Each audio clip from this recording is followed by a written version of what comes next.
నమస్తే, welcome to Abhinav Bharat. తెలంగాణలో group 2 పరీక్షల కోసం ఎదురు చూస్తున్న నిరుద్యోగులకు వాయిదా పర్వం వేధిస్తోంది.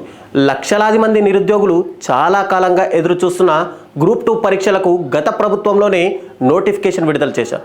అయితే ప్రభుత్వం మారినా అది ఇప్పటి వరకు కార్యరూపం దాల్చలేదు.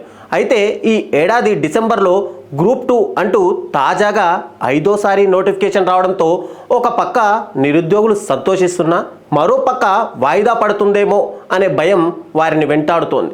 వివరాల్లోకి వెళ్తే 2023 ఆగస్టులో నోటిఫికేషన్ విడుదల కాగా నిరుద్యోగులు కాస్త సమయం కావాలని కోరారని వాయిదా వేశారు. ఆ తర్వాత నవంబర్లో ఇవ్వాల్సి ఉండగా ఎన్నికలు సమీపించాయని మరొకసారి వాయిదా వేశారు. ఎన్నికలు అయిపోయాయి, ప్రభుత్వము మారిపోయింది. కొత్తగా కాంగ్రెస్ ప్రభుత్వం కొలువుదీరి అర్ధ సంవత్సరం దాటిపోయింది కూడా. 2024 ఆగస్టులో గ్రూప్ 2 నిర్వహిస్తామని రేవంత్ రెడ్డి ప్రభుత్వం ప్రకటించినప్పుడు నిరుద్యోగులు అందరూ ఎంతో సంతోషించారు. కానీ ప్రత్యేక బోర్డు ఏర్పాటు చేస్తామనే కారణం చెబుతూ మళ్ళీ వాయిదా వేశారు.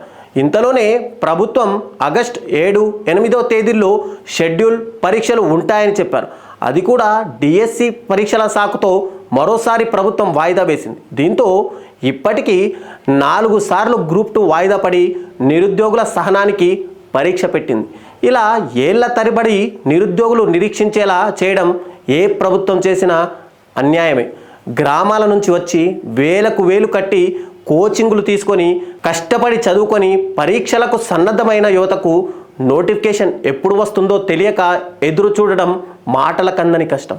ఇలా ఒకే పరీక్షకు ఎన్నిసార్లు వాయిదా పడడం కూడా వారిలోని పరీక్ష రాయాలనే కాంక్షను దెబ్బతీస్తుందనే చెప్పాలి. వాయిదా వేసిన ప్రతిసారి వారిని మానసికంగా కృంగదీసినట్టే. మరోపక్క ఏజ్ లిమిట్ దాటిపోతుందనే భయం చాలామంది నిరుద్యోగులను వెంటాడుతూ ఉంటుంది. ఇంకొంతమంది సిటీలో ఉండడానికి చేతిలో ఉన్న డబ్బులు అయిపోయి అటు తల్లిదండ్రులను ఇబ్బంది పెట్టలేక నలిగిపోతూ ఉంటారు.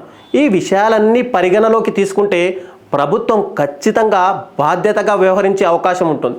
లేదంటే కోచింగ్ సెంటర్లను పోషించడం తప్ప నిరుద్యోగ యువతకు మిగిలేది ఏమీ ఉండదు. విద్యా వైద్యానికి అత్యంత ప్రాధాన్యత ఇస్తామని చెబుతున్న కాంగ్రెస్ ప్రభుత్వం చదువుకున్న యువతకు ఉద్యోగ అవకాశాలు కల్పించడంలో కూడా ముందుంటే ఎంతోమంది జీవితాలను మార్చిన వారవుతారు. సీఎం రేవంత్ రెడ్డి చెప్పినట్టుగా ప్రపంచంతో పోటీ పడాలంటే ముందుగా మన పిల్లలకు ఉద్యోగాలు కల్పించగలగాలి కదా. ఇప్పటికైనా ప్రభుత్వం నిరుద్యోగ యువత గురించి ఆలోచించి ఈ ఏడాది డిసెంబర్ 15, 16వ తేదీల్లో నిర్వహిస్తామని చెబుతున్న గ్రూప్ 2 పరీక్షను ఖచ్చితంగా పూర్తి చేస్తే వాయిదాల పర్వానికి ఫుల్ స్టాప్ పెట్టాలని కోరుకుందాం. నాయకులారా, మీ పనితనం మీ అధినాయకులకు తెలియజేయాలనుకుంటున్నారు. ప్రజలారా, మీ సమస్యలను మీ నాయకులకు తెలియజేయాలనుకుంటున్నారు. ప్రజా సమస్యల పరిష్కార వేదిక మీ అభినవ్ భారత్.